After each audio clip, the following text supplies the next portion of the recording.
Hi my beautiful stars, I hope that you're doing so well today. If you're new here, welcome to my channel and let's just get into today's video. As a quick disclaimer, I know I've been gone for a couple weeks and I'm so sorry about that. I just started a full-time job and this is my first full-time job ever. So it's quite an adjustment compared to my last job. I had 2 part-time jobs, so I had a little bit more freedom with my schedule in filming and uploading videos. I'm working 8 to 5 every day and I do work hybrid, so I can work from home basically anytime I want, which will be nice in terms of like filming and editing content. I might be able to film on my lunch break and things like that to be able to get more content up for you guys. But please, if you can give me some grace as I adjust in this new role, I'll always keep you updated and be honest with you guys. But I just want to thank you for being patient with me. And for today's video, I have my reading goals of 2023. Basically, I'm thinking of these off the top of my head because I've been kind of in a lull with reading. I haven't really picked up any book for a couple weeks now, and that's okay. It doesn't need to happen every single day.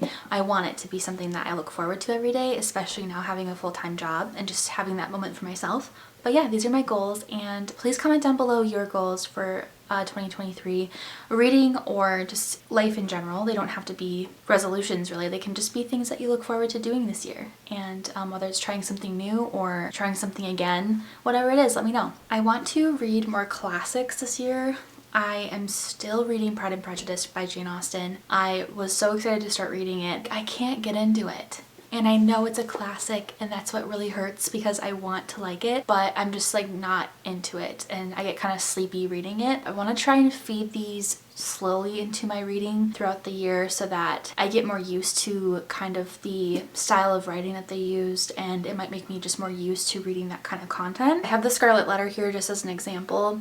I got this at the thrift store a while ago. This is a really unique copy. The pages are red, and I'm most familiar with the Scarlet Letter from Easy A with Emma Stone. This is like a really well-known story, and I think just kind of implementing, I have other Jane Austen novels as well that I would love to read. So I want to try and finish Pride and Prejudice, but also, like I said, kind of slowly trickle them in throughout my year of reading. I got really into reading books that were adapted into movies, and I loved like whether they were movies I have seen before and then I read the book after, or if I read the book first and then read the or watched the movie. I just love that, and I think it's really cool. I've been doing that with Harry Potter, and I grew up on Harry Potter, but I never read the books. So I'm on the 3rd book, Prisoner of Azkaban, at the moment. I would love to read more of Harry Potter this year, but also ones like The Wedding Date, which is one of my favorite rom-coms, and Confessions of a Teenage Drama Queen. I had no idea that this was a book, and it is, like, so cool. I thrifted both of these books, again, just like kind of fitting those in, and I really would love to read Twilight. I remember when it came out, like the movie came out, I was in 5th grade and I had read like the beginning chapters of Twilight. I didn't really get into it, so I'd love to start over and just start it from scratch. This is one of the copies I have. I just want to get into it. I think it's one of those series that like you either love or hate, but I want to love it so bad because I love the movies. I have been really into like horror novels, and I've gotten into more thrillers and stuff this past year and a half, and I want to just really go in deep end and read It by Stephen King. This is a honker, as you can tell. This will probably be one of the longest books I'll ever read. It's over 1,000 pages. Holy moly. Probably one of the first Stephen King books I've ever read. I have been always wanting to read his books, and I have a couple, but I've just never gotten to them. I just would love to read this one because such a creepy movie. I've seen the TV one from 1990, and then I saw the more recent version with Bill Skarsgård, and I just think it would be cool to be able to actually read it. I know that the book is like super creepy in comparison to the movies, which I think is like a little bit more unsettling. And with that, I also have this book here, which is A Good Girl's Guide to Murder, and I got this at Target, and I heard really good things. There's I think a second one. Yeah, Good Girl, Bad Blood. And I've heard pretty good things about this one. I just want to kind of incorporate those mysteries, more thrillers, kind of expand my horizons more than like what I have been reading, which is Adam Caesar, who wrote Clown in a Cornfield, and I've also read a little bit of Grady Hendrix.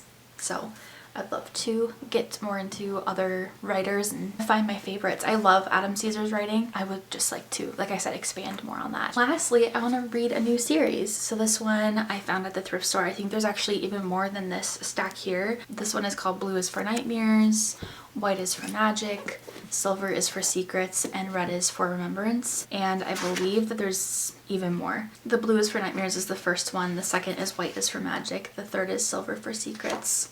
And I think this was like the fourth one. So I have 4 of them. I think there's a couple more, like I said, but I would love to just read a new series. It's kind of supernatural-ish. She like has nightmares and something happened and it's like a little bit of a mystery. That's basically all I could really get from the synopsis. You could definitely read it for yourself on Goodreads too and see if you like it. Yeah, those are some of my goals. If they grow more, I'll probably update you guys in my to be read series that I have on my channel. Usually every month I'll put together a collection of books that I would love to get to that month. I will probably do one for January. I know that we're halfway through, so I might just wait and go into February, give you guys my goals for that.